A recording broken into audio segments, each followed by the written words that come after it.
right now, everybody. Just imagine a hilarious parody of I Wish by Skee-Lo or When You Wish Upon a Star from Pinocchio, because I'm going to be honest with you, I was too lazy to come up with one myself. And I had kind of a headache, and it's been a long week, and I just didn't have the energy to do it. But something I always have energy for, this podcast, where we talk about Disney Channel original movies on the podcast, the title of which I have not said, but I will say now, A Whole New Pod. A Whole New Pod. I'm your constantly together host, Lucas Melby. And I'm your completely apart co-host, or host, whatever, Jacob Telejohn.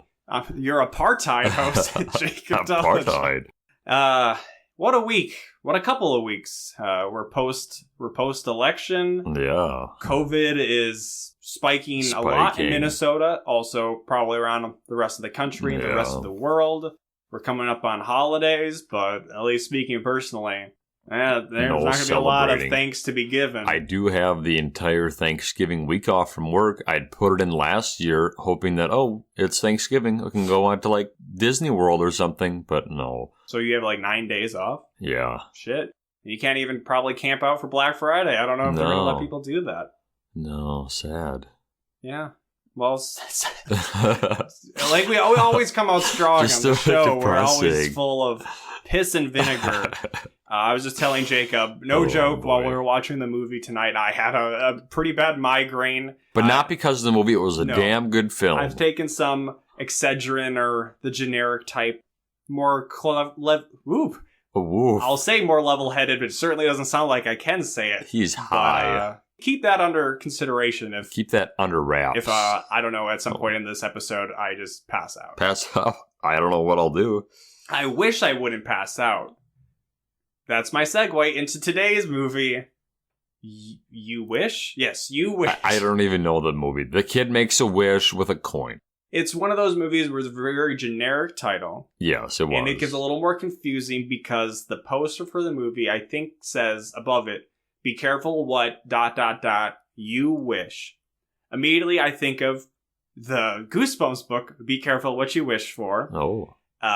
Which came out before this movie. But this movie is apparently based on a book that predates that Goosebumps book. So it's still legal, creatively sound. Yes. With the tagline, be careful what you wish for, whatever. You can kind of put together, this is going to be one of those be careful what you wish for movies. Yes. It's just it's a, you could say like a genre movie. Like the movie It's Big. An episode in long-running TV shows. Hanks. They'll have one like that. It's true. It's Big, like Big.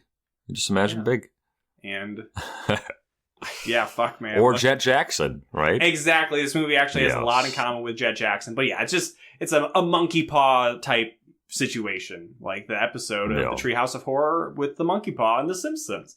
All right, fuck it. Let's get into the movie. Twitty, Miranda, Santa Claus, the Escape Clause. So before we start introducing the characters, the first shot we get of this is immediate. We get low frame rate, kind of choppy slow-mo. And if I can flex a little bit, we were watching this on my new PS5. Unfortunately, the Disney Plus app is not better on it. In fact, it's worse. Seemed worse where it wasn't always loading proproperly. Eventually we got it to work, but with this slow frame rate at the beginning of this movie, I'm like, is this just completely fucked? Because that's probably my stress. That's my headache was like, oh no, is my system terrible? So we rewinded it, and yes, again, it went in this weird slow-mo, not like really slow-mo, but it was like choppy. Yes. And then it played into the first shot we see is Spencer Breslin, where we're like, oh. The goat. Maybe his just presence alone. He's like a singularity. He affects technology. He's a sludge to the cameras. Jacob, in the last episode, I believe I talked about Spencer Breslin. And like 10 movies that he was in? What's his big claim to fame, Jacob? Well, I mean, I know him from the Santa Claus. The Santa Claus movie, The Escape Clause. But he's in... and Dr. Seuss. He's the main kid in Dr. Seuss. Cat in the Hat? Or Cat in the Hat. What the hell? He's the main kid in the Dr. Seuss cinematic universe. I'm high. He is also the older brother of Abigail Breslin, who I think is probably a bigger name, especially now. Must have a real connection with Tim Allen because he's in The Shaggy Dog as well. Yes, that was something I saw for him and I wanted to bring up. Robert Downey Jr. also apparently in that movie. Oh. But he's in this movie. He plays a character called Stevie. They actually have You Wish in here in his movies. It's like 5 columns down, but there it is, right there. That usually is how looking up people's filmographies on the internet works, is they include the things that they're in. But, oh yeah, Harold, I remember that movie. Okay, we are stopping this right now. Oh, God. His older brother is Alex, who is... Twitty from the Even Stevens And I think in show. About 2 movies? We will see him in the movie. I think he wears a pineapple hat. Speaking of which, this is the first movie of 2003. So we're into a new year. Exciting stuff. Post 9/11, for sure. Yeah. And another character is Abby. Plays somebody in Miranda and Lizzie McGuire. And there are a couple other notable people, we won't get to see that movie because that was the theatrical release. Oh, shit. Maybe Too big for Disney Maybe we'll cover that as like a bonus movie. Yeah, once we finish all of them, years down the road. And they are running around in the forest having... I thought at first it was a Nerf gun fight. Or paintball. They're acting like it's paintball where they're being really serious. But they're just like dumping stuff on each other, weren't they? It was weird. They were ambushed, Stevie and Alex, by Abby and their other friend James. And they just have water guns filled with slime. Yeah. It didn't really seem on brand for Disney Channel. You would think more of a Nickelodeon thing. Or just a modern day thing, because the kids fucking love the slime nowadays. Yeah. I don't know if you know that. Is that true? Yeah.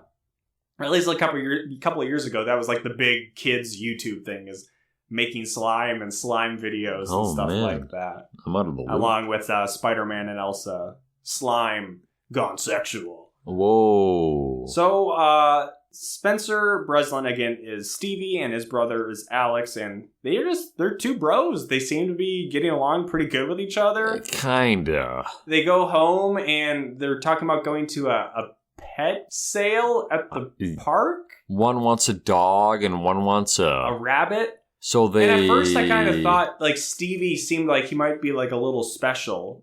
Where he's just kind of, like, really goofy. And, but that's just Spencer He's 10 years old, and Alex is like, teaching him, like, his left from his right, and things that you would think he'd be up to speed on. Did that happen in the beginning? Yeah.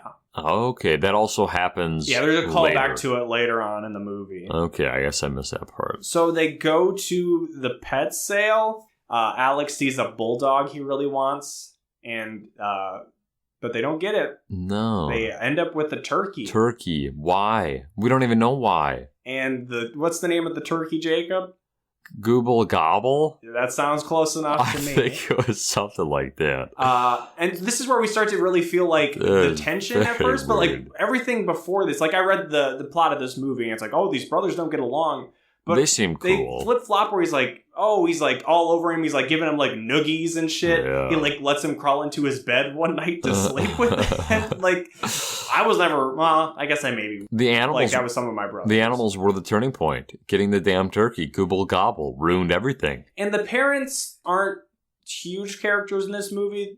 But in this, they're kind of just typical DCOM parents. Do they not work in this? Because he's surprised that they work later on in the movie. He's like, "What? You guys are working now?" Maybe they work from home. They're pretty low key. Middle class. Just really chill, just really chill. They're poor. Yeah, maybe even lower middle class. Yeah, So they return from the pet sale with the turkey, and they're outside. Pet sale. It's got a leash on it and a dog kennel. And a dog bowl. Some bully jocks walk by all in leather jackets, and they come up to Alex and Stevie, and they're talking some smack. We pick up on that, I guess Alex is on the football team, but he's a bench warmer mostly. Yeah. And then they're like, hey, what the fuck is that turkey? And then Stevie's just like, hey, it's a turkey, you dummy. I thought it'd be funny if he said, it's a turkey, you turkey, or something like that. But Alex shoos him away and tells him to go home. And these jocks do one of the most baffling things, especially so early on in this movie, where they have a pizza box and they take out a full pizza, uncut So I don't even know, like, the delivery. It's big. They didn't even cut it for No, them. they've been walking. They take out this full pizza pie and they just turn it up and slam it onto Alex's head. That is a maneuver I'm not used to seeing any bullies do. Just wasting food, pizza, especially. They're like, they walk away. They're like, shit. Let's go eat it. Get another pizza. Let's go eat it off his head. Yeah, that was weird. That guy's pizza. That's not the first time that happened, or the last time that happens. It's like a thing that they do at the school. They pizza people. So then we get a narration cut in, which I think this is one of like the only times. Yeah, I don't really remember many. It's one of those weird things that DCOMs always fall back onto. Yeah. That I feel like they go to as a trope so much. At least he's not talking to the camera. No. But if they do it once like this, then it's just really lazy. Like if they don't write it in as like a regular plot device or whatever. So this is where we get his Alex really be like, oh, Stevie's ruining my life. And it's like, okay, I guess he got you a turkey, but you seem really cool with him the rest of the time. Yeah. But then we get a montage of Stevie sucking, going all the way back to when he was born, where he projectile vomits like the Exorcist milk or whatever, like all over him. Milk. And then Alex was about to make some other white sticky substance. Alex was about to make a dunk while on rollerblades, but then Stevie decided to take his first steps. Yeah. A couple other just things like that. The narration's basically, hey, he's my parents' favorite. He's in the spotlight. Everybody my parents' wet dream. Stevie. Yes. So. And it's still like that today. He's wrecking my life. That's literally the line he says. Yeah. And so far, beyond the turkey, we haven't really seen too much. But speaking of the turkey, it's still in the house. You gonna be okay? I have hiccups. Or are you doing the turkey now? What does the turkey do, Jacob? Your one note you took for this movie. Oh, sorry. Yeah, the turkey, for whatever reason, farts. Yeah, they show a cutaway to the turkey. It gobbles and then farts. And that's not the only fart in the movie. No, there's a couple farts. If there's an animal in this movie, it is farts. Contractually obligated to fart. I think there's a human, too, or there was something weird. No, I think we just joked about humans farting. Maybe. I'm not a big fan of farts. It was really weird. Well, like, it gobbles. Like, and just like farts. Yeah. So I'm not a big fan of fart humor, so I would say that's like the low point of this movie. But like, why turkey? It's one of those things. I'm sure it was inserted in editing. I don't think it was part of the plot where it's like, now the turkey farts. That was really weird. But it's one of those things that I'm sure got a laugh out of kids watching it at the time. Yeah. So then Alex goes to his room and he finds Stevie in there and he's just flipping some coins because Alex is a big coin collector. He loves them ancients, right? Isn't that what he calls them? The ancients or the Romans? You're the coin collector. The Romans. Us, I mean, I've seen like Roman coins, which is what like a lot of the coins he like has. There's some like old Mexican coins. Later on, he talks about really nice coins like double gold eagles and stuff, which are like really worth a lot of money. But he doesn't have those yet. No. Alex goes off on him to be like, hey, you're not supposed to go in my room. And then Stevie pulls the heel move from wrestling where when the ref's not looking, you're like, oh, you're hurting me. You're hurting me. So then his parents come in and get mad at Alex. And then Alex says, you're barred from my room. You can never come in here. Damn. But that night, as I mentioned earlier, he lets Stevie crawl into his bed and sleep with him. Yeah. So that's why, at least a character, I think, short notice, calls him out being like, actually, you kind of love your brother, don't you? Yeah, he does. He does make that comment. He's like, I can't remember what they called that or what he was. And he said something about some kid fell in like a fountain and you were worried it was your brother. And yeah, it's so you really do care about him. Who is a pretty minor character in this movie. Yeah. They weren't really able to fit in both him and Abby as being friends. I don't really know why they really even had him in there. Well, there's at least one good scene that come out of him being it. That's true. But it's the day of it's the big game. It's the big game. Yeah. Alex has a football game, but he starts off the morning in a bad mood because he goes into his room and sees Stevie. And he's being a little weird standing behind his laundry hamper. Oh, yes. What you doing back there, Stevie? And Stevie, he doesn't walk out. He rolls out. He rolls out. And like at first I thought, I don't know what it was. It was just like red on his rollerblades. I'm like, is that blood? And then I'm like, I think it's jelly. And then he's like, I got jelly on her skates. Like he's like freaking out. Like, don't be mad, right? And yeah, so it's not just he's wearing Alex's skates. He somehow got jelly. Yeah. What As the you hell? do. So then he gets really mad at him and he tells his parents and they're like, he's 10, whatever. Also, you have to babysit him next Wednesday. But I was going to go to the mall with James. Why can't you take Stevie? So we'll see how that goes. There was a setup, yes. And then, speaking of James, meets him in the morning. I guess they probably skate to school to each other. They have a rickety, shitty gate. And then hey, you got jelly on your skates, brah? Yeah, I fucking hate him. And this is where James says, actually, don't you kind of love your brother? Yeah. You're always worried about kids drowning in fountains thinking it's Stevie? What a loser. And then he just leaves James. Like, they don't even, skate off together. He just goes through the gate and leaves. Yeah. James is left in his yard.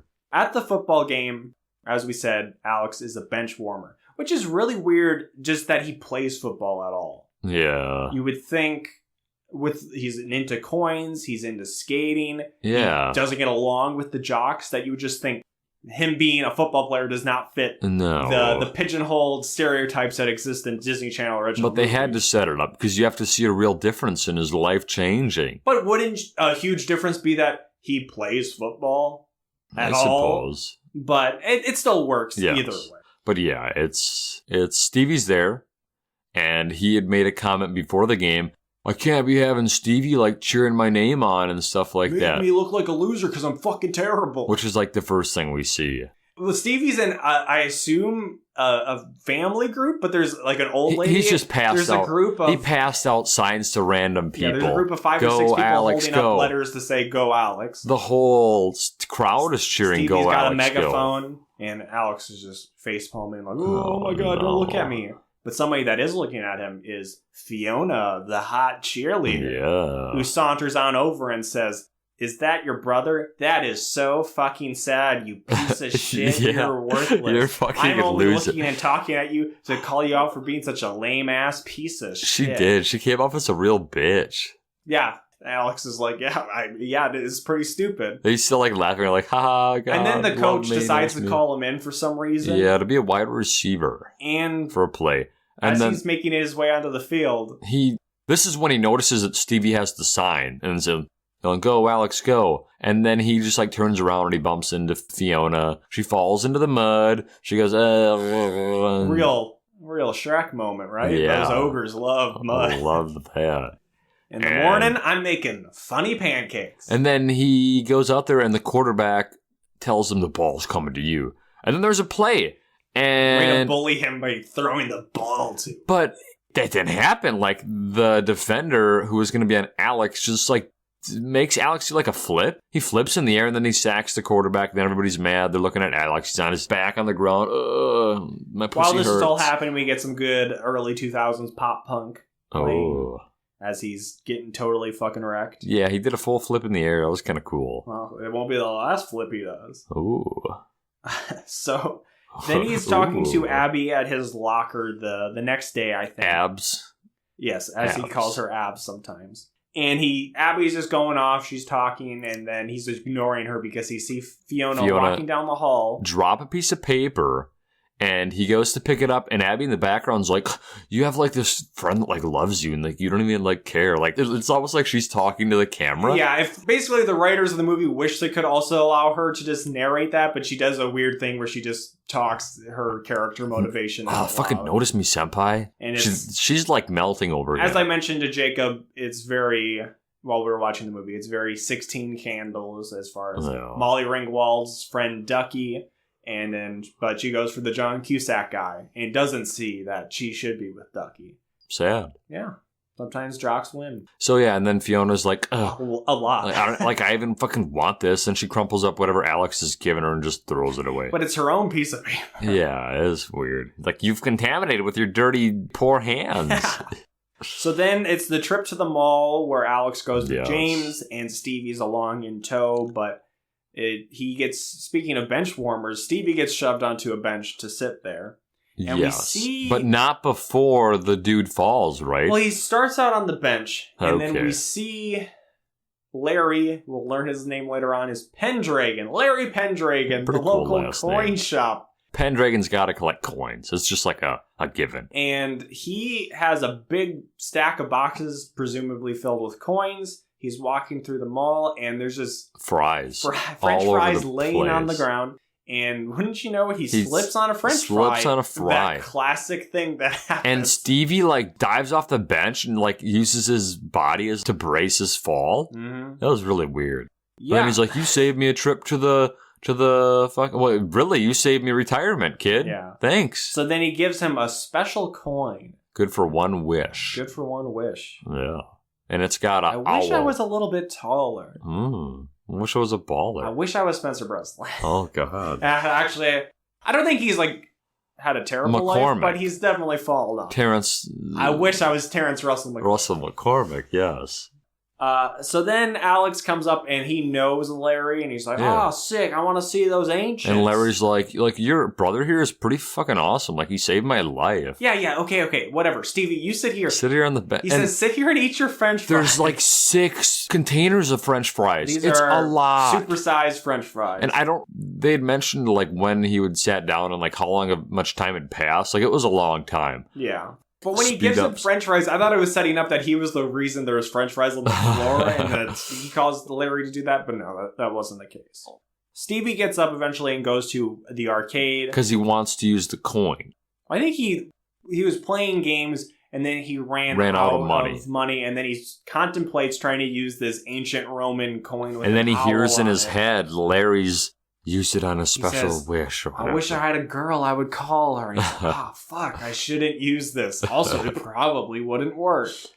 But back at Coin World, which is Larry's shop, he's showing off some coins. Some Romans, some ancients, if you will. Alex realizes, it's 6 o'clock or whatever, and that he's lost Stevie, and he goes to try to find him. It's a mad chase. He's running around the mall. James doesn't even help him. James just disappears. Grabbing kids and shoving them around like Arnold Schwarzenegger. He's looking. Jingle all Who is your daddy? What does he do? Yo, Paul, give it to me, little girl.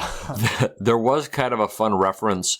Probably wasn't a reference to Ferris Bueller, but in Ferris Bueller, there's a scene where a girl is playing a pinball machine and she has the jacket Ferris Bueller has on, and like it really looks like Ferris from behind. Where in this movie, there was a kid that had what Stevie was on at a pinball machine, and it looks like Stevie, and he goes up and looks at him, and it's not Stevie. So I thought maybe that was like a reference.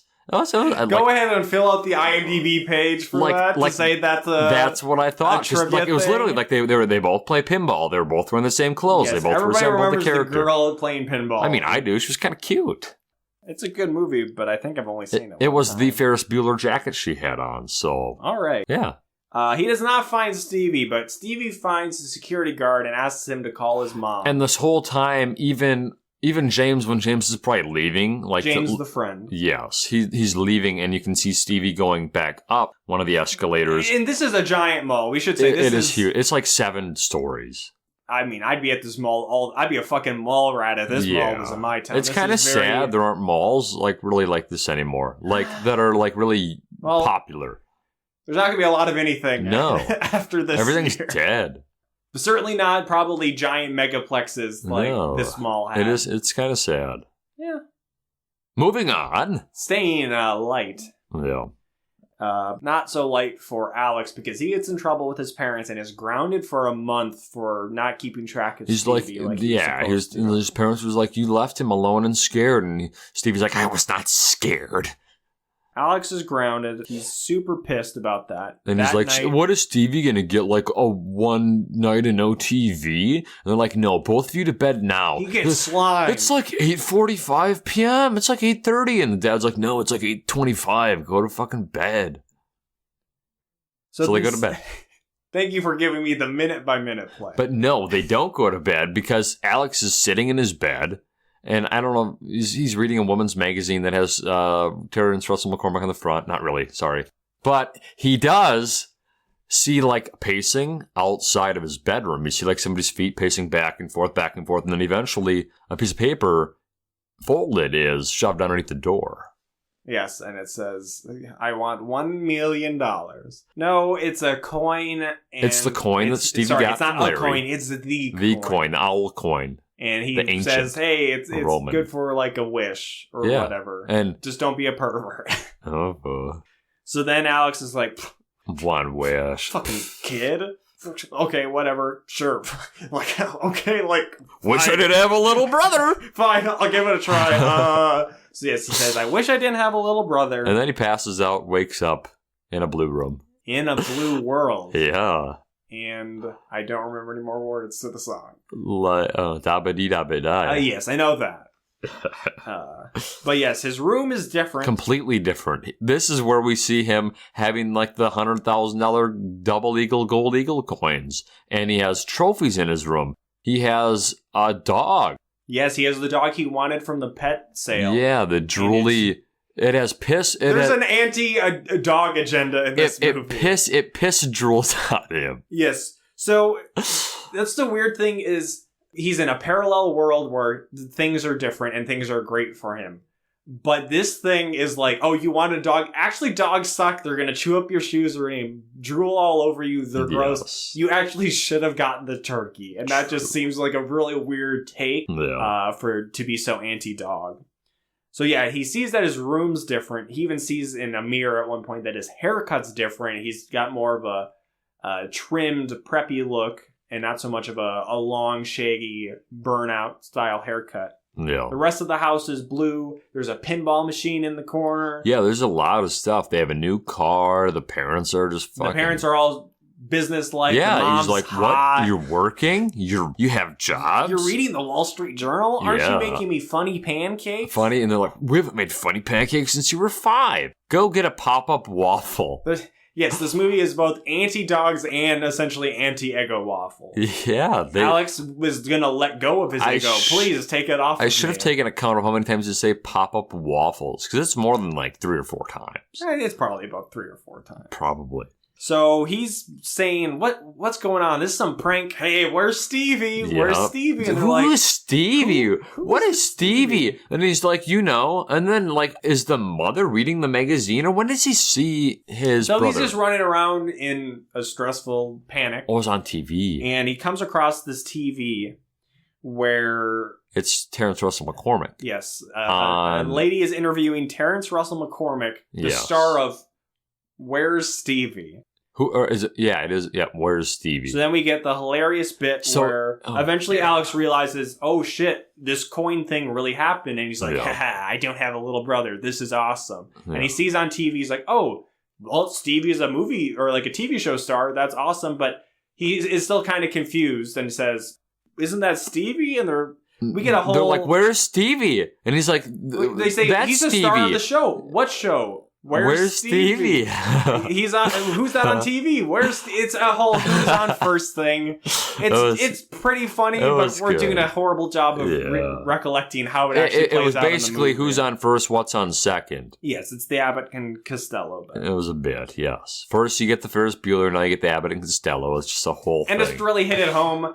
It's not quite Chaz Anthony levels, but Terrence Russell McCormick is a pretty good name for a Disney Channel It is a good name. TRM. I don't know where they got it. And I don't know if I've seen this movie before. Like, that name's familiar. So I had to have seen this movie. I just don't remember it. So Alex is totally fucking psyched. He's like, what the hell? He's got a sick-ass sports car he drives to school. Is he the one that drives it? Or I don't know. I think his dad just drives him to school. Yeah, that makes more sense. But, yeah, he has, like, all these trophies. He's walking down the halls of the school. And he's scared of the bullies. And he runs away, or he's scared of the jocks. And then he runs away from his girl. Well, let's just hold on. Sorry, yeah, first, I'm getting really aggressive. Seeing, like, girls being like, ooh, giving him some sexy eyes. Yeah, guys are patting him on the back. Maybe like, way even to go, the Alex. teacher is like, winner. hey, Alex. Yes. People just coming up being like, hey, good game, man. And he's like, what? And then he sees Fiona, and because of his whole thing with her before with the paper and the mud, he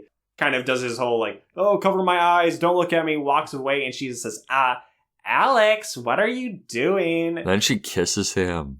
Oh yeah, and it's like a slow-mo kiss. Yeah, on the cheek. It's not Ring of Endless Light. No tongue. Not that was in Ring of Endless Light either. So then he's just like, Nani? The heck? Nani? And then the bros. Yeah, the letter jacket guys show up, and they're all like, hey, what? And I guess in the other world, Fiona is like the lead jock's girlfriend. So he's like, oh, I didn't touch her. He's just like, what are you doing? And Fiona's, are you breaking up with me? That'd be so weird because you're my boyfriend. And she really spells it out. And he's like, I'm your boyfriend? Oh. Gotcha, guys! Yeah, and he's playing it off, and like they just play along with it because he's, I don't know, the coolest one. That happens like 2 or 3 times. They call him Bling. Bling, bling. And he's like, bling? Like, what is that? Like, bling, bling, bro. Bling, bling. Like your money, like your cash. That is more of an explanation than they give. They're just like, bling, like bling, bling. You're having a party at your house, right? And yeah, okay. So people just call him Bling in this world. And his dad does too. And yeah, I think his dad had already called him Bling that day, and he's just like, come again? Come later? He is going to class, and he tries to sit next to Abby. Abs. And he says, hey, Abs, what's up? And she looks at him and is like, huh? And then in the back of the class, Fiona says, what are you doing? That's not your seat. Don't talk to her. And in a moment, almost as good, not, actually, I shouldn't say almost, because that's the greatest scene. Well, then he tries, DCOM is... He tries to go sit up in the front. Okay. And then that's when... It's not even in the galaxy of dance sequence in The Other Me. That is probably the king of all. That and Smart House. It's all the dance numbers in these movies. But he does, apropos of nothing, he does a perfect flip over a couple of desks into the chair that he's supposed to be in. It was wild. To applause from everyone, including the teacher. And he doesn't seem surprised. No, yeah, and I thought he would be. He has the skill, and he's not like, what? I can do flips? So maybe he could do, like, skate tricks, so this totally fits with that. Who knows? But then he gets a paperback, and it's like, oh, is he going to be dumb? No, he's got a B+. B+, and the teacher, like, whispers in his ear, great game. Which is really funny that in this perfect world, he's still like, hey, I can't get an A. Yeah. Let's be reasonable. And Abby is like... King Bling of the Jock Squad, gobble gooble. You get it. Great. Fuck you. You're perfect. Yeah, pretty much. That's what she's pissed. Yeah.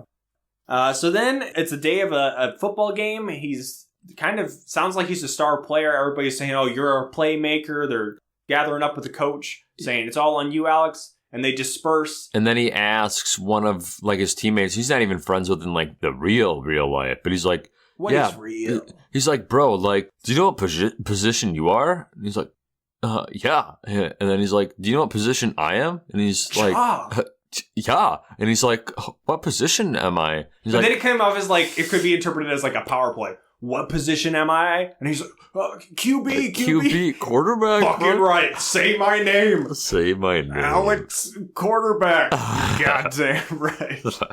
Oh, no. So then this was weird because... As we said, he can do a backflip, totally chill.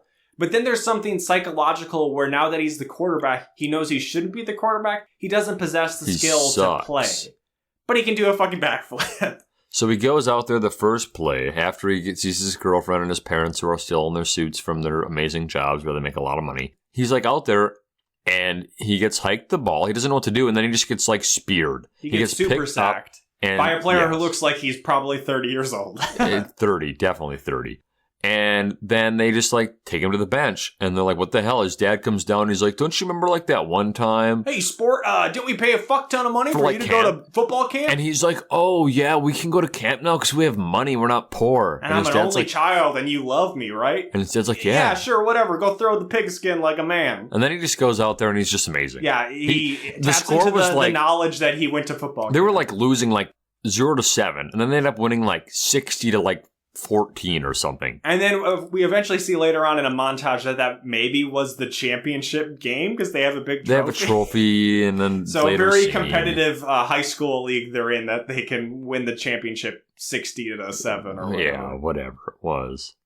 They win the game after he totally slays out there, and he's slaying at this party at his house. And his parents are like upstairs and they're like, nah, it's cool. We're getting earplugs from the car. Yeah. You guys just have a great time. Just go fucking wild. Get some kick butt video screens up here.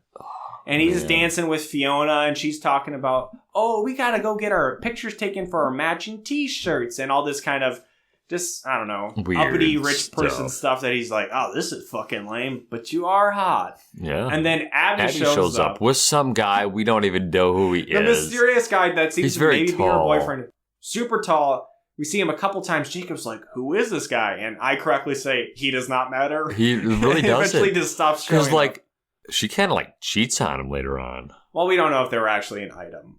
So he says hi to Abby, which Fiona gives him a and I'm stink eye surprised over. that she wasn't. Oh, never mind. Well, we'll know why she wasn't there. Yeah, it gets interrupted by his other friend James, and we don't know it's him yet because it's just a kid in a chicken suit, which I don't think had been established was a James thing yet. No, but he is apparently a bicycle-based fried chicken delivery boy. Yes, who wears the chicken head is actually like a bike helmet. But was he delivering? Pretty utilitarian. Was he delivering a pizza?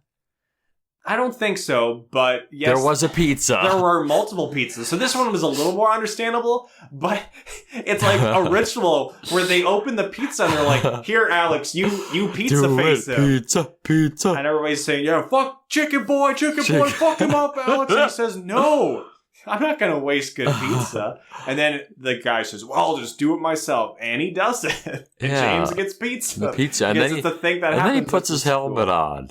And he has all this pizza. Well, his hair is always orange anyways, so now it's just really orange. Yeah, he looks like he's got the luck of the Irish. Yeah. And so then he puts the helmet on. And then puts his helmet on. Alex chases him, but he never catches him. No. He just bikes off, and Alex is like, oh, man. Like, he feels bad. Shit. But I got a hot girlfriend.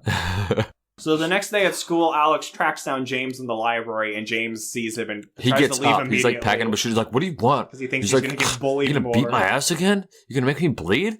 And he's like, no, I just came to like apologize. And he's like, you've done enough. He says, fuck you, jock boy. Fucking piece of shit. And so they're leaving, and Alex is like, hey, I got some sick coins. You want to come see them? He's like, what the fuck are you talking about? You nerd. Why would I care about coins? Because him and James had gone to Coin World. And I wonder if James still collects coins, but it's almost like he doesn't. No. It's almost like he doesn't. Alex had imprinted on him. Yeah. But they like start to like talk though before his girlfriend comes up, and I don't remember what they were saying, but like James kind of seemed like cool about it. Whatever he says, it's overridden by Fiona saying, What is this? Why are you talking to him? After I heard you talking to Abby? Are you trying to make me an LOSSERS? Yes. And they're like, what does that spell? And then it's very unclear. Like even Alex and James look at each other like, what the fuck is this? What is she saying? It's very unclear if the intention is that she misspelled, because it doesn't really get called out on. Well, no, and it's not even really set up that Fiona's supposed to be stupid. Well, they look at each other. James looks at Alex and is like, I don't know. I would have been looking because I wasn't actually sure what she was spelling. Losers? Like James had to No. It was weird. They played it straight face complete. No, false. So then he approaches Abby at lunch, and hey, Abs. She's like, don't fucking call me that anymore. What the fuck, you weirdo? And she gives him the cold shoulder, ends up pouring milk. Yeah, because he calls her Abs again, and he's like, sorry, Abby. 1% at the least, probably whole. It was thick in his hair. It was like paint in his hair. Foreshadowing. What? And then we get a music montage. Yes. One of a couple in this movie. Yes. Not the best one. We'll save that for later. Because it happens later in the movie. It'd be weird for us to bring it up now. But this is just kind of the combination of him. We're seeing, everybody loves him. He gets the football trophies, going shopping with Fiona, but maybe he doesn't really like shopping. No, he doesn't. And then we see maybe he doesn't really even like Fiona. Yeah. Then we see him, seeing like a kid playing with his brother, being like, oh. Yeah. And then it ends with him seeing on TV Stevie, or should I say Terrence Russell McCormick. Tiara. Put respect on his name. And essentially like a Big Brother program commercial being like, hey. Yeah. Even weird child actors need big brothers. I love my This guy's big in a cowboy hat and he loves me. It was goofy. He comes across Abby at the mall. Yeah, she's at the mall talking to Larry. Yeah, we find because we first just see a guy in a wheelchair. But where did Fiona go? Just disappeared? I think this is just he was at the mall. Weren't they shopping though at one point? No, this wasn't like a single day. Okay. But she's selling raffle tickets for something. Like skates. So then we see the reveal of the person in the wheelchair is Larry. Because it turns out that without Stevie to save him from falling, he has suffered irreparable damage. And he's had to retire. Wheelchair bound, I guess. He has to retire. He retired. Yeah, so we see later on that the coin world has closed down. It's out of business because of disastrous damage. Was he the only person that worked there? Who cares? So Abby is selling these tickets, and he just kind of rolls up to her and starts talking to her about skating. And she says, "What the fuck are you talking about?" And he's like, "Do you want to like go skating with me?" And then she's like, he says, "Oh, I know this place in the park." And she's starting to be interested, but she's still pretty skeptical. Yeah, are you doing? Is this a prank? Is this a prank? Because then all of his buddies come up. You doing some kind of she's all that thing to me? All of his jock buddies come up, and they're like, "Yeah." So I missed this part because I was in the bathroom. He's like, "Hey, Alex here," and he throws him like a hamburger, and he's like, "Beat that dead cow." And then all of his buddies, I can't believe I missed all of them start smashing the hamburgers. Like they're like punching them, and like parts of the burgers are like flying out and stuff. Which reminded me of a time in high school. This is a way where we kind of have to give kind of our origin story about Jacob. Tell us about the one-hit wonder. The one-hit wonder. This is kind of like, this reminded me of it. Where I would have an apple. It wouldn't be my apple because I always ate my apples. People would give me their apples as like a tribute. Okay, don't act like this was a really cool thing. It was tribute. For context, so this would have been freshman year. This is when I first met Jacob. Freshman year of high school, where we had, I think, 3 different lunch periods, and I was in orchestra, and then I had lunch after orchestra, which put me in a lunch period without a lot of my friends that I had made in like middle school. But one of our friends, Devin, was in orchestra, so it was just me and him, and we're like, shit, who are we going to sit by? And we kind of just, Nick, I know from Boy Scouts, kind of, and we just ended up on... I don't even remember if Joey sat with us, but it was like me, you, Nick, and maybe like Sean, McCabe. Oh, don't dox them, everybody. But then you talk more about the one-hit wonder. People would offer me up their apples, and I would try to, in one punch, explode the apple, like obliterate it. And sometimes it happened. And he would do it in this kid Nick's face. So that was the thing, is I would give Jacob apples, and this was like, yeah, sure, fucking, I don't have any friends in this lunch period, but this weird kid Jacob is being a bully to these other weird kids. That's the whole thing about Jacob is, not that I was a super cool person, but Jacob, in high school, stereotypical caste system type thing, he was pretty low, but Jacob he punched down to the people in his friend group, which is really fucked up. So that was how I met Jacob, where I was like, he's kind of this gimmicky kid who, and you would sometimes punch sandwiches too. Like you escalate it to the first day of sophomore year at lunch. I had on a new shirt that I was really excited for first day of school. It was a bright yellow shirt with the Super Mario Bros. 3 cover art on it. Yes. And I was like, yeah, fucking Jacob, come sit by us. This kid's fucking crazy. And Sean, a kid that Jacob would punch down to as not being like the coolest kid, Jacob took his, I don't know, you took somebody's chocolate milk carton and you one-hit wondered it. And you got it all over my new bright yellow Super Mario Brothers 3 shirt. And then you try to play it off as like, oh no, it's Sean's fault. He literally grabbed it. See, even he still he did. No, I did not punch it. Sean grabbed the milk carton and it exploded. I remember. So from that day on, me and my friends, we had our lunch table, and Jacob was cast off and said, you could sit over at that other lunch table. And then over time, like Dustin, who has been friends with Jacob for a very long time, Dustin would sit there and sometimes be like, hey, Dustin, come sit by us. And Dustin, hanging out with people like Jacob, being kind of a bully, he'd be a bully to Jacob, be like, yeah, fuck Jacob, I'll come sit with you guys. And my shirt was stained for quite some time. I had my mom have to work hard on trying to get those stains out. And I just really didn't end up wearing that shirt that much because through stain removal, it kind of got faded and worn out. I was really fucking pissed at Jacob. Oh, boy. Yeah, we had to start somewhere, though. Well, it really did. Look what it's evolved into. It can only go up from there until it went up a little bit, and then it went down. And for that real downward fall, we'll save for when Dustin's on the show. Oh, no. That was the unceremonious introduction of Lucas and Jacob to each other. Oh, no. Put together through circumstances. Yeah. That's why I don't make new friends anymore. Because they don't turn out They all have milk cartons. Oh, fuck. Now I gotta start a podcast with you. Oh, no. All right, so where are we? I don't know. Oh, yes, they're one-hit wonder, so that was a really weird way to end. Yes. Then it's a Saturday morning. I was almost hoping that he was going to convince his buddies to buy tickets. He does buy 3 tickets. He does buy 3 tickets from Abby. That doesn't matter. And I wanted him to convince his friends to buy. I'm like, oh, do we have to? But like, they just do it just because he wants to show Abby that he's like actually cool. So we know it's a Saturday when he wakes up because he comes into the kitchen. But we don't know because his parents are ready to go to work. He says, "Isn't it Saturday?" Sure. We're Why? the fun pancake. You're supposed to make funny pancakes. What is that? Is that a real thing? I assume it's kind of, funfetti pancakes, maybe? Maybe, or just making, like, shapes. Like, my parents, when I was a little kid, would make, like, a Mickey Mouse head or a bear shape or something. Yeah. And, we haven't made that since you were 5. Are you a big baby boy? We have those big bling baby pop-up waffles, Alex. I bet you would love one. Yes, this is where pop-up waffles no, I don't want a pop-up waffle. I'll pop you right in the fucking mouth, Mom.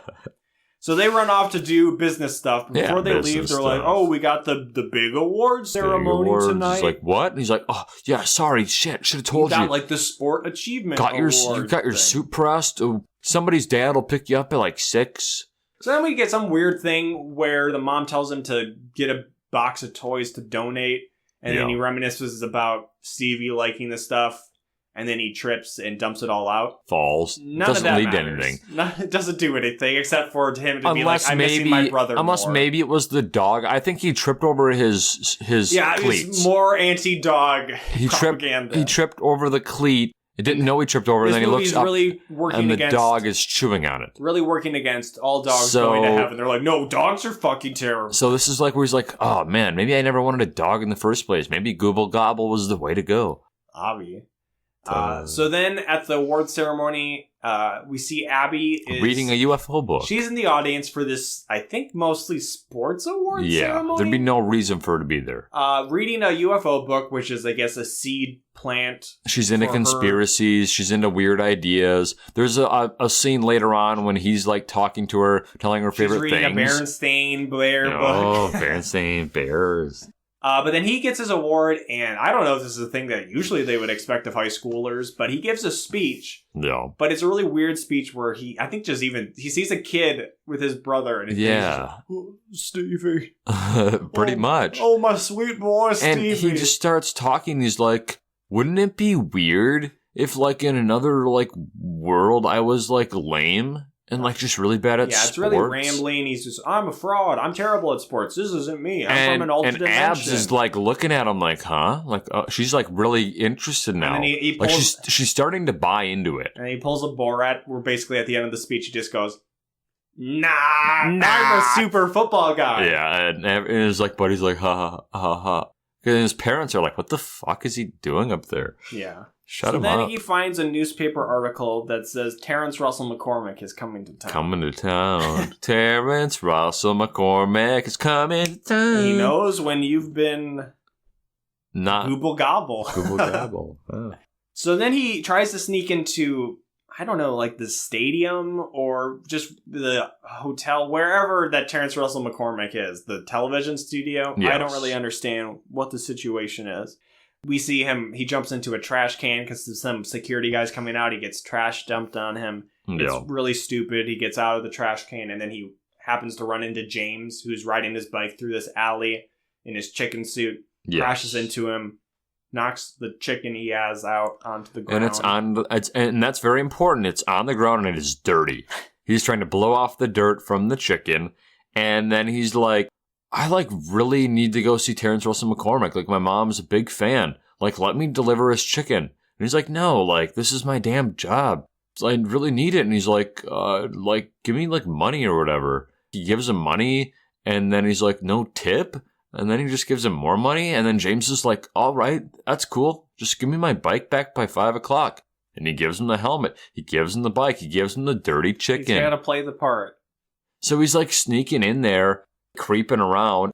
Before I was like, why didn't he just, like, walk in there? Like, what's going to happen to him? Like, he just walks in there. And there's this big security guard who's like, Roger, did TRM order some chicken? And then, like, on the other end, there's like a Roger. Yeah. He ordered the chicken. He's talking to one of the Trade Federation battle droids from episode 1. So, yeah, he just escorted whatever into the chicken. He's not even escorted. He's just like, okay, true. go along. And he just like, he overhears, he hears Stevie say a line something like, about my brother. Alternate dimension. And so he busts in and... He's like, it's me. I'm here. Stevie, I guess, is reading some script. I don't know what kind of show Where Stevie is, but I guess it's got some sci-fi elements to it. Yeah. And Stevie immediately comes off as a super douchey, entitled doesn't he have a hat on? Child actor. Doesn't he have like a hat, like a weird beret? Yeah, I don't know how to explain that hat, but it's like a hat you see Samuel L. Jackson wear a lot. Yeah. Where it's kind of like a taxi cab hat or a beret. But it's turned around backwards. You can also see sometimes Quentin Tarantino wear that hat. Oh. And that really makes it clear that Quentin Tarantino really wishes he was black, so then he could say the N-word as much as he wants. Oh my. Because he sure does that in his movies. Exactly. Yes. So then Terrence, he's like, hey, give me the chicken. And I really hoped he was just going to tear into it. Because, Spencer Breslin's a little bit of a chubby kid, but he sees that it's dirty. He's like, it's dirty chicken. He chucks it into the garbage. And then I don't know how he convinces to stay there. Yeah, it's weird because he's a total dick, but then he just becomes He's nice. like, hey, you want to read this line with me or something? He says, hey, want to see a magic trick? Oh, he does. That's right. He hears, you gotta kill Google Gobble. It's simple, really. Let but me he tell you fails how the I got magic these scars there. Well, my father... He loved to make funny pancakes. My father lives in Arizona, funny. and my mother's gonna marry this bastard that I don't want to call my father. So yeah, he fails the magic trick, and the conversation basically just... He throws the cards, he's like, I could never do it! I could never do it right! Basically, through conversation and context clues, we pick up on that he's living a sheltered, weird, show kid life where he doesn't know what it's like to be normal. Yeah. He doesn't recognize Alex as well. Alex starts saying something about, being his brother. They get interrupted by his caretaker, his handler. He calls him a baby wrangler, I think, or something. Alex also asks, hey, do you like your family? Do you like your life? That's where he says, my parents are divorced, fucking hate me. They just where my money at? Yeah. Basically Honey Boy, Shia LaBeouf's character in that. There we go. And then the caretaker leaves, and then he just really goes off me I'm from an alternate world. We're brothers, and I love you forever. And come back to me. Security! Yeah, he yells for security, and they come and dump him out, and then... He makes a comment to the security guard, and he's like, sorry, man, I just, I didn't mean that, or he says something like that, and he's like, is he, happy? The security guard says, no, I wouldn't wish his life upon anybody. Yeah. And then we get the greatest scene in this movie, and it's pretty top tier for a DCOM. It can't even describe it. It's 3 minutes, or it's probably the full song. It's not the full song. But we get treated to, I think, basically the first... we get quote-unquote real songs, but this is, I don't know, good. I have to look up if the music company is owned by Disney, that is the record holder or whatever, but we get 1,000 Miles by Vanessa Carlton, played in a montage that's probably not too dissimilar from the actual music video, except it was Alex really is not moving around downtown on a piano, but he is walking around downtown, and we're getting... quick cuts of traffic, it was sped good. Up, and maybe it's on YouTube, I the clip. joked that it would be like somebody took this movie and wanted to make their own music video for it and put it to that song, but it's in the movie. And they're also cutting the clips home video footage of him and his Spencer. brother. Yeah, Spencer Breslin, him and just Spencer, or TRM, if you will. Me and Jacob were just yelling, going, "Oh my God!" It's pretty cool. It's done really well. Just seeing, whatever. Just for a few minutes, they decided they could have... Just for 2 minutes, I forgot they could have all of my cares in the world. Yeah, they could have amazing editing and great camera quality, like a real movie. And I guess if people don't know what that song is, it's... Making my way downtown. Yes. I will not put that at the end of the episode. No. We can't. Copyrights. I won't do any more. Apparently Disney maybe owns the rights. They'll come after me. This ends after... I think doesn't he see the turkey somehow? Yeah, you hear the gobble gobble. And he's like, oh shit. And that's when he breaks out of his flashback. This is actually our Thanksgiving episode. Oh, true. Russell McCormick is driving by in his limo. he sees Alex walking. And he's like, that's my making friend. His way downtown. That's my buddy. That's my best friend. Stop. So again, just weird flip-flopping of whether characters like or hate other people. And he's like, didn't you just kick me out? And he's like, that's in the past. Fuck it. We're besties. You've walked 1,000 miles. And then they just start talking and walking. And he's like, do you know you like your left from your right? Because the limo is still tailing them. And then he's like, well, this is like the right camera, but he's using his left hand. And he's like, this is like the left, or right, and he's using his left. So clearly he still doesn't know his left from his right. And he's like, well, on the count of 3, like, or 10 or whatever, count of 3, let's go left. And it's 1, 2, or it was on chocolate. It wasn't on the count. It was chocolate. He's like, on chocolate, we go left. And then he doesn't. He runs right. And then he has to grab him. And then they run through like a store. And then they yell, "Oh my God, it's Terrence Russell McCormick!" But then there's not like a mob. They just leave him alone. They don't ask him for an autograph or anything, which is, I think, fairly unrealistic. He carries around his headshots. But then they're running, and then they stop because they see a little, like... coin-operated ride. That you would sit on. It's a rocket ship. And, like... Spencer... I don't know why Stevie, Terrence... I've always wanted to ride on one of these. And so he is putting in a quarter... And it drops. And I thought it was end of Usual Suspects for Alex. We're like, oh my God, coins! The wish! And I thought it was going to be like a special coin, but it wasn't, like the coin. I gotta find Larry! Yeah, so he puts the quarter in and he goes, and then he's like, no, bro, we gotta go to my house, I think, right? Isn't that when he suggests to go to the... They go to Coin World. Oh, and they see that it is closed, and it says business, out of business. Out of business. But then he remembers, Abby sold a raffle ticket to him so it would have his information. So they go find Abby. Yeah. Alex tells her that he's from an alternate world. And she believes him. She doesn't believe him at first, but then he starts rattling off some facts. Yes, like, your something only besties sister calls you, whatever. Yeah, just different stuff. So then she's somewhat convinced. He dumps out the big pile of raffle tickets. They're rifling through them, and as they're looking for them, she's still quizzing him on some other things, like, what's your favorite food? And it's mustard and sugar sandwiches. I did not catch that. That's fucked up. That's really gross. That's more fucked up than the turkey. Gooble gobble. Farting. But then they find the ticket, and this is where we learn that Larry's name is Larry Pendragon. So then they go to his apartment building. Oh, actually, before they go, they say, we have to disguise Terrence because people will recognize him. And they just put a hat on him. A ski hat. Or, no, I don't know, like one of those ones that has the flaps. It's a winter hat with flaps on the side. They don't even give him sunglasses. They don't give him the glasses with the nose and mustache. Nothing. It's very low effort disguise here. Come on, Disney. And I don't really know why they do this, but they go to his apartment and then it's like, it's being painted. He's not here anymore. And then Alex rests his head up against a door that had freshly painted. Paint on his and it's hair. In his hair for like the next 30 minutes of the movie. But it doesn't pay off in any way. No. They find his landlady. He went to this retirement home.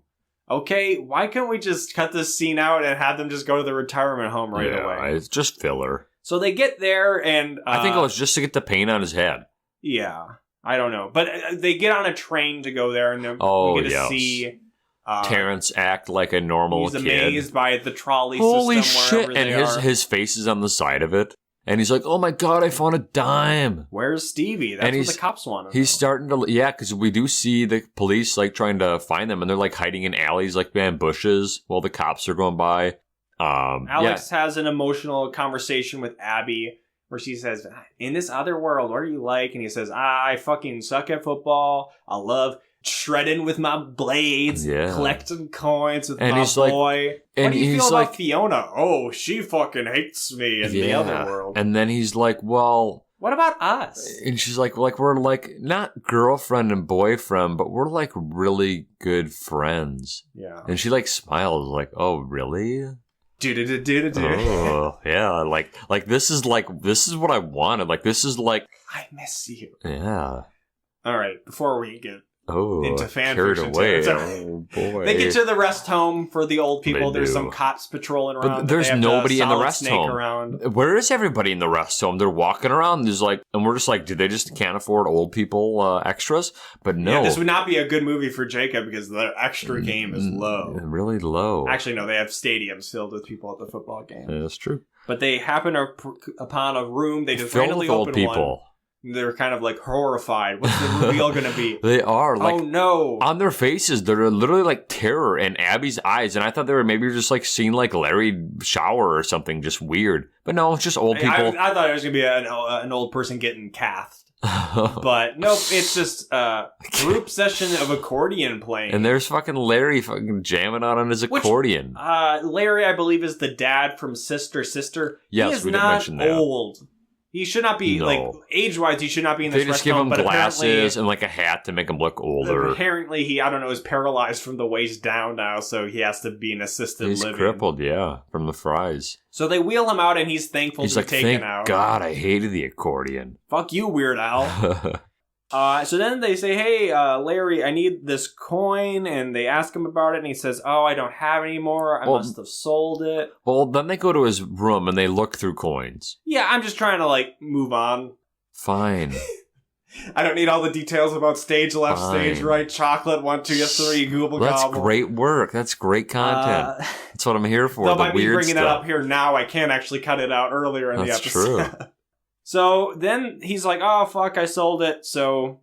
Shit. So they part ways with Abby, and he's like, well, see ya. See ya. And then Terrence is like, oh, well, this sucks. Can we still be friends? Yeah. But then they get picked up by the cops. Yeah, the cops pull behind them. But the cops return him to Alex's house. Yeah, no issue at all. I guess he doesn't get accused of kidnapping a child actor. Yeah, because the baby wrangler's there, and she's at Alex's house. She's asking the parents, like, don't you want any publicity for this? And I guess maybe just because... They think that the son saved him or something. Like, is that why they want publicity? She's smoothing it over, gives the card to him. She's like, hey, if you're ever in, like, Los Angeles, like, wink, wink, give me a call. Terrence and Alex hug. It was a really good hug, too. Sure. It was a really good hug. Like, he, like, taps him on his back, and...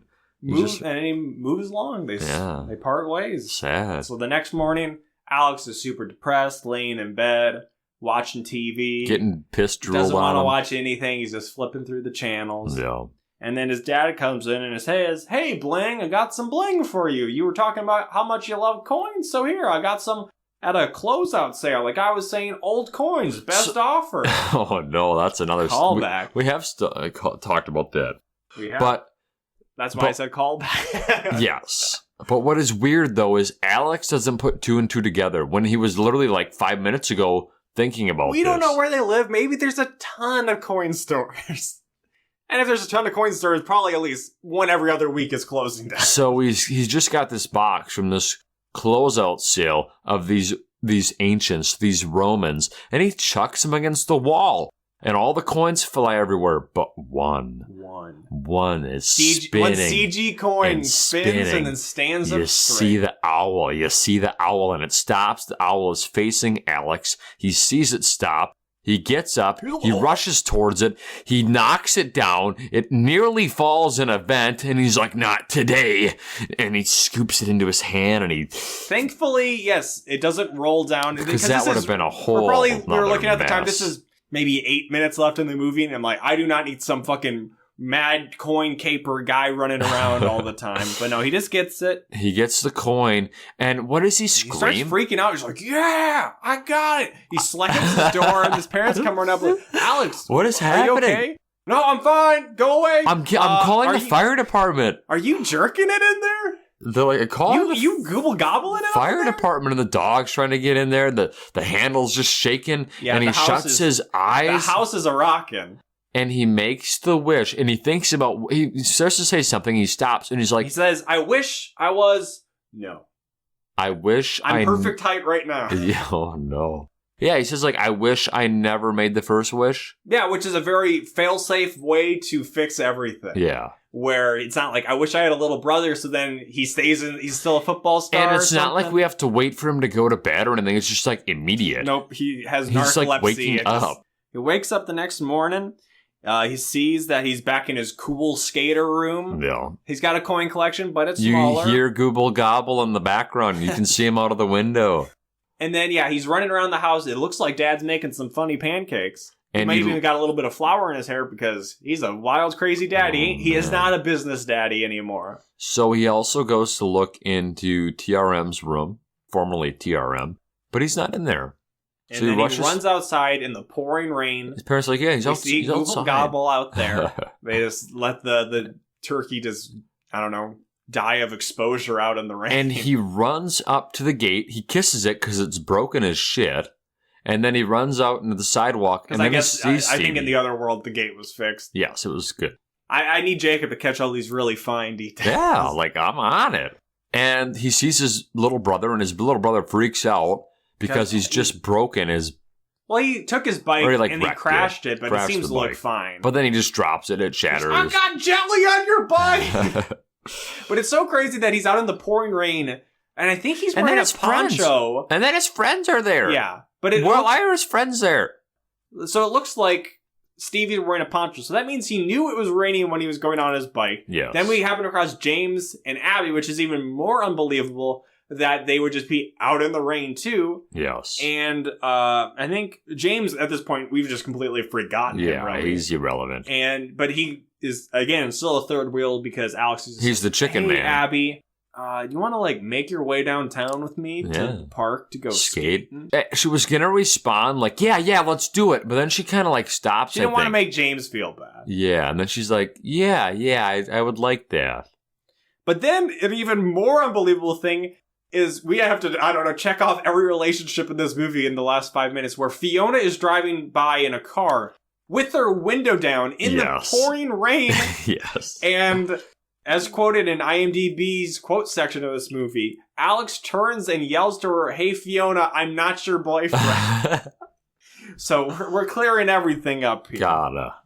And then the dad comes out and says, "Hey, you want to come out of that rain and get some funny pancakes?" And then I think we missed earlier to really highlight that he does say to his mom at one point, "I don't want a pop-up waffle," because apparently in the other world, pop-up waffles are his favorite thing. Yes. So then we get one final scene. I would have loved it if the final scene was them eating funny pancakes. I thought it was just going to be him and yeah, he doesn't kiss. He only kisses Fiona in this movie. That is true. But you can see they're going somewhere relationship wise, which is cool. But Stevie's we don't really along for the ride. Well, and so is James. Yeah, they're at the park. James, I think, is on a bike, but the others are skating and trying to teach Stevie to skate. And where does Stevie get the coin, though? He just has it still. No, because when Alex goes back to the other world, the coin is... when he goes back to the normal world, the coin is in his bedroom. It doesn't matter. It's sitting in there. Somehow gets the coin. Maybe Alex gives it to him, tells him he can use it for a wish. I don't fucking care. Yeah. The movie is just about her. So he gets sidelined. Alex waves him, "Hey, go sit on this bench." And then, who's the other character we haven't figured something out with? Fucking Larry. But on top of that, who is the guy? Oh, he just has the sloppy bulldog. Dog. He has Michael Jordan's dog from Space Jam. And he has him too. Check that out. He grabs it by the butt and he's going to lift it up, but it doesn't fart. It could have. It would have been perfect closure. The dog does fart earlier in the movie. It is true. But that doesn't make the turkey look right, because the turkey's farting too. So, I don't know. Accurate. That turkey would not be pardoned in my book. So we see Stevie sitting there, contemplating. One wish. So here we think, are we going to get a sequel? That's what I thought. I was like, is there a sequel to this movie? I would have loved if this movie did have a cliffhanger. Not that it needed to be sequel bait or anything. Just that'd be probably one of the best endings in any DCOM. Just something open-ended like that. But no, we see Stevie flying over Larry and the dog. Really, Spencer Breslin, not a stunt double or anything. He jumps. I don't know how he got that much air. He's being, I don't know, what's the kid's name in Brink? Something Brinkman. He's totally brinking it up here, like the X-Blast. Yes, he jumps over Larry, and he's skating backwards, oh yeah, come on, bro, yeah. And that's the end of the movie. Yep, that's it. So that was You Wish. And I don't know if I have any other wishes for this movie besides maybe my fan fiction ending, but despite having a migraine during this movie and having I can dive into my details of my migraines. This was a silent migraine where I just have the aura where my eyes get shimmery and I can't really see very well. Oh, so no. I had to both take notes and try to watch this movie without seeing very well. Thankfully, I could read my notes while we were going over this, and it's all cleared up now. Yeah. But yeah, I thought this was a pretty fun movie. It was good. Yeah, there's literally like nothing to complain about on and my actually, end. I would say generally, some weird slow-mo aside, like the production values of this, I don't know. I don't think it was the power of the PlayStation 5 showing this standard def movie from 2003, but I just feel like the camera they used had like a better picture quality. Yeah. It looked more cinematic than some DCOMs, which kind of just look like fucking garbage. Yeah. So I feel this is a pretty Top tier. Yeah, I had a good time. The cover for this, just looking it up on YouTube, on Wikipedia. Didn't give it justice. The poster, it made me think like, oh, is this a serious DCOM? Because it's just like him and his little brother. I'm like, oh, does the little brother die? You wish, like he's dead. I wish. God, I wish my little brother was dead. That's another movie. It is a weird interpretation of the wish. I mean, he doesn't have a little brother, but it is a very kind world or maybe a cruel world that the little brother has a great life, but not a great he hates life. it. He hated that life he was living. In the interest of just moving along with this before another migraine comes upon me as Jacob goes very in-depth with details about the movie. Sorry about it. If you want to tell us your wishes about You Wish or just the life podcast. in general. What do you wish for this podcast? I mean, 2020, I'm sure you're not alone in having some wishes this year. But you can write us at awholenewpod@gmail.com like Adele did. Adele, who I'm pretty sure has written in to us before, because I'm pretty sure I made a joke of setting fire to the rain. Yes. I wish I could do that while Google Gobble was out on the Google rain. Gobble. But she sent us a picture of a tweet that she came across on Reddit. Ooh. And so that's a really weird, like, nested thing of a picture of a tweet on Reddit through an email. Yes. But this is actually funny because, well, we'll get a little political here. I haven't even seen it. But this is also, I actually saw this tweet before she sent this. And again, to get a little political, we're post-election now. And Donald Trump at one point tweeted in all caps, "The observers were not allowed into the counting rooms. I won the election, got 71 million legal votes. Bad things happened, which our observers were not allowed to see." All that kind of generic shit. And then Coney, who I know from the Super Smash Brothers scene, he is a commentator who I actually like a lot. I follow him on Twitch, too. He quote tweeted this and said, "This whole scenario feels like the end of a Disney Channel." And followed up with, I feel like Donald Trump will get like bitten by a dog and get doused in water. So that was a fun little thing that Adele sent in kind of a convergence of multiple worlds together. Man. That I'm like, oh, I saw this already. And I believe I had liked it previously. So I could say, follow me on Twitter to see the likes of tweets like that I have. And that just reminds me of, I can't believe Jacob got her Twitter account suspended. Sad. Not even suspended, just killed. That is unbelievable. And does not speak well of your social media manager abilities. That's life. So we won't plug our non-existent Twitter. We will plug that you can subscribe, rate us, review us on Apple Podcasts, Google Play, Stitcher, follow us on Spotify, subscribe, like, and comment to our videos on YouTube. I don't think I had too much more. Too many new comments or I anything think like that. I mentioned before the guy who just gave me the middle finger emoji. But I forgot to mention that I clicked onto that guy's YouTube channel, and I think the only video he has is a Harlem Shake video. So really, fuck that guy. He deserves any internet hate that comes his way.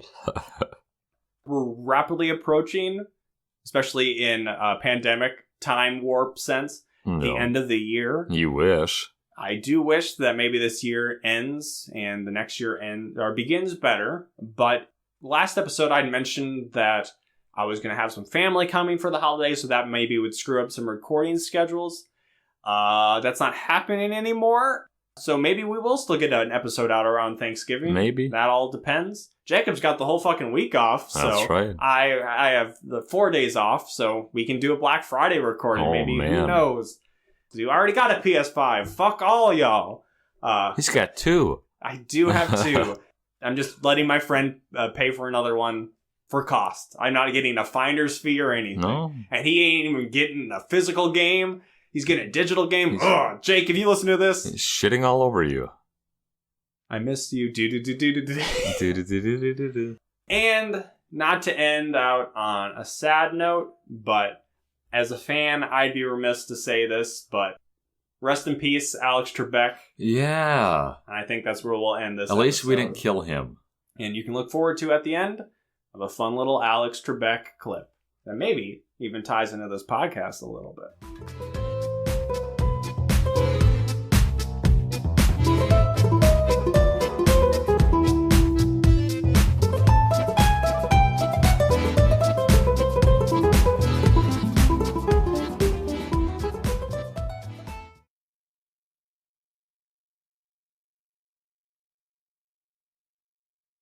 TV Teens for 800. Take a look. Life in the OC is never dull with this actress seen here. Matt. Who's Misha Barton? Correct. Notice a big smile on your face there, Matt, when Misha's picture came up. What can I say? What can you say indeed? All right. We'll give him a moment to recover. We'll take a break. We'll come back to Double Jeopardy. Sci-fi fantasy heroines for 400. This actress seen here was harder to see in some scenes of 2005's Fantastic Four. Matt. Who's Jessica Alba? Boy, you get all the good-looking ones, don't you? Sure do. Sci-fi for 2000. This actress, Rogue in the X-Men films, won an Oscar when she was 11. Matt. Who is Anna Paquin? 3 for 3, young man. Yeah.